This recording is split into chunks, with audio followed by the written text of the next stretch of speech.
Assalamualaikum warahmatullahi wabarakatuh. Kembali ke Reni Love Ari 91 Channel. Kali ini materi kita adalah statistika, yaitu statistika deskriptif. Buku yang saya rekomendasikan adalah buku ini, Statistika dalam Pendidikan dan Olahraga. Teman-teman bisa menuliskan di kolom komentar apabila berminat untuk membeli bukunya. Kebetulan stoknya cukup banyak. Baik, materi pertama yang akan saya bahas di sini adalah distribusi frekuensi. Jadi, setiap kita melakukan kegiatan pengumpulan data statistik, ya maka pada umumnya kegiatan tersebut menghasilkan kumpulan data atau angka yang berserakan gitu ya, tidak teratur, atau bahannya masih data mentah gitu ya. Nah, bagaimana cara memudahkan kita dalam penghitungan dengan rumus-rumus statistika? Maka akan kita lakukan distribusi frekuensi.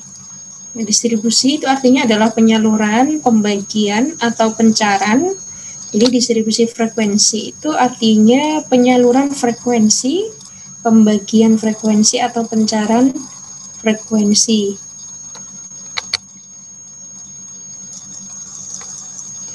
Nah, di buku ini sudah dijelaskan langkah-langkahnya secara detail. Ini ada hasil pengukuran tes forehand drive bermain tenis terhadap 80 mahasiswa PJKR FKIP Unisma Bekasi, yang diperoleh data dengan N atau jumlah datanya atau jumlah sampelnya ada 80 orang.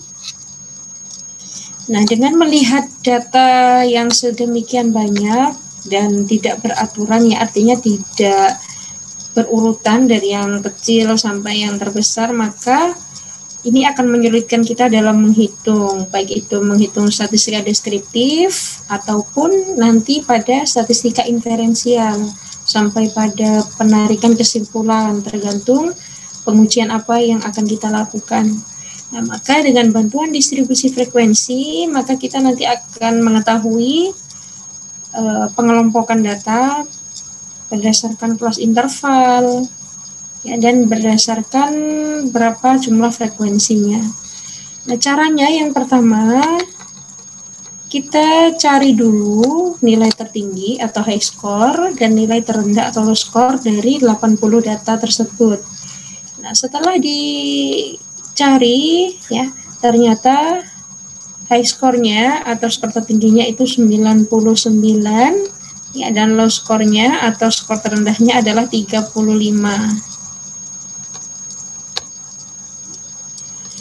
Nah, setelah kita ketahui nilai atau skor tertinggi dan skor terendah, maka kita bisa hitung rentang atau range-nya.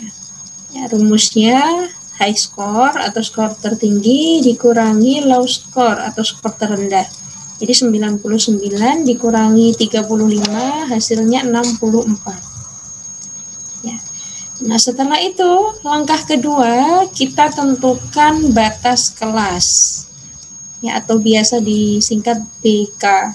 Nah, BK ini ada rumusnya. Rumus bakunya adalah 1 plus 3,3 dikali log N. Ya. Log N. N-nya tadi kan 80, berarti log dari 80. Nah, untuk menghitung log dari 80, nah, teman-teman bisa menggunakan kalkulator, ya, ataupun bisa menggunakan Microsoft Excel. Nah, menghitung log N atau log dari 80, ya, kalau menggunakan Excel, teman-teman bisa buka sheet-nya, kemudian sama dengan log, kemudian buka kurung. Nah, silakan ketikkan di sini angkanya, misalnya log 50, maka akan muncul angkanya. Kita akan cari tadi log 80. Ini angkanya log 80 itu 1,90309. Seperti itu cara menghitungnya. Oke, kalau log 80 sudah diketahui, maka kita bisa langsung hitung batas kelasnya. Ya, 1 plus 3,3 dikali log 80 atau dikali 1,9031. Kalau kita melihat dari fungsi matematis, ya di sini kan ada penjumlahan dan perkalian. Jadi yang dikerjakan terlebih dahulu adalah perkalian. Jadi 3,3 ini kita kalikan dulu dengan 1,9031, baru kemudian nanti hasilnya ditambahkan dengan angka yang ada di depannya. Nah, hasil perkalian ini adalah 6,27, maka 1 ditambah 6,27 hasilnya adalah 7,27. Kita lihat angka bulatnya di sini adalah 7, jadi bisa kita naikkan 1 ya, bisa 7 atau 8, itu bisa kita pilih salah satu. Nah, setelah batas kelas kita hitung, maka kita bisa menghitung KI atau kelas interval, atau bisa juga disingkat atau disimpulkan P.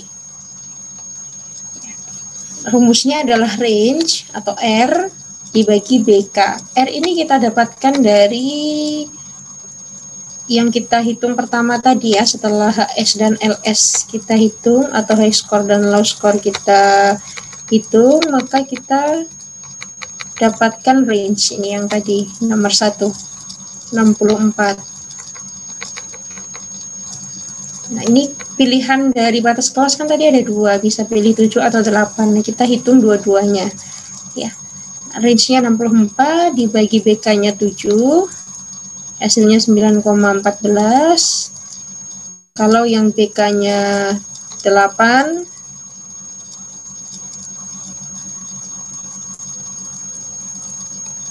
sorry ini ada kesalahan ya. Bisa 7, bisa 8.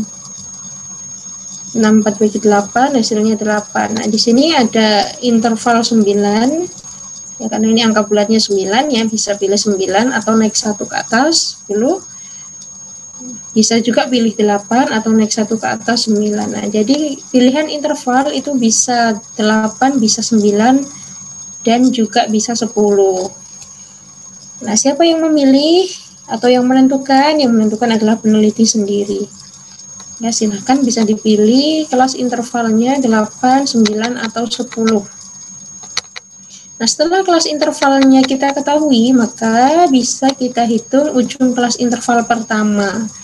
Ujung kelas interval pertama kita mulai dari skor terendah. Skor terendah tadi kan 35. Kalau kelas interval yang kita pilih itu adalah 9, maka kelas interval pertamanya yaitu 35 hingga 43. Cara hitungnya, angka pertama itu tetap ikut dihitung ya. Misalnya interval 9 dimulai dari 35, 36, 37, 38, 39, 40, 41, 42, 43. Maka interval 9, 35 sampai 43. Kalau kita pilih interval 10, maka ujung kelas interval pertamanya 35 hingga 44. Nah, kalau sudah kita ketahui ujung kelas interval pertama dan sudah kita pilih kelas interval yang kita gunakan itu yang mana, maka kita bisa susun kelas intervalnya. Ini kalau interval 9 susunannya seperti ini. Kalau interval 10 susunannya seperti ini. Ya. Jadi kelas interval ini berakhir ketika skor tertinggi atau high score-nya itu sudah masuk di dalam kelas. Tadi kan high score-nya berapa tadi? 90-an ya. 99. Artinya sudah masuk di kelas interval terakhir, baru kemudian kelas intervalnya ini berhenti. Ya, nanti jangan khawatir ya, pasti akan ada perbedaan jumlah kelas. Jadi semakin besar kelas interval yang kita pilih, biasanya akan semakin pendek atau semakin sedikit kelasnya. Nah, kalau sudah diketahui, maka kita bisa buat tabel bantu seperti ini. Ya, ini misalnya interval 9 yang kita pilih. Nah, kita bisa lihat data mentahnya yang 80 tadi. Kita hitung. Jadi 35 sampai 43 itu ternyata ada 3 datanya. Kita gunakan tally ya kalau penghitungan frekuensi itu kita bisa gunakan tally untuk membantu ya supaya mudah bisa dicoret misalnya datanya. Nah, kalau tally sudah lengkap maka bisa kita simbolkan dengan bilangan atau angka. Ya. Tally 3 8. Nah, kalau kita jumlahkan atau kita hitung jumlah frekuensinya maka sudah pasti akan ketemu 80 karena N-nya tadi 80. Nah, kalau di sini setelah kita jumlahkan tidak 80 berarti artinya ada kesalahan hitung. Ya, nah, supaya memudahkan teman-teman bisa menggunakan sistem coret misalnya ya 35, 43. Nah, yang angkanya sudah kita hitung menggunakan tally bisa dicoret gitu ya, atau kita tandai supaya tidak terjadi kesalahan hitung. Nah, di sini juga dijelaskan apabila KI yang digunakan itu 10. Ini ada 7 kelas interval ya. Ini ada kesalahan ketik ya, ini harusnya 104. Nah, kalau kita menggunakan interval 9, kelas intervalnya ada 8. Tapi kalau kita menggunakan interval 10, kelas intervalnya ada 7. Ya, tidak masalah kalau misalnya tidak sama. Nah, itu adalah distribusi frekuensi. Jadi kalau tabelnya ini sudah terbentuk, berarti sudah selesai. Baru kemudian nanti bisa kita gunakan untuk menghitung, misalnya kita ingin hitung min, median, modus, simpangan baku, atau mungkin di analisis pengujian hipotesis, itu bisa sangat terbantu dengan distribusi frekuensi ini.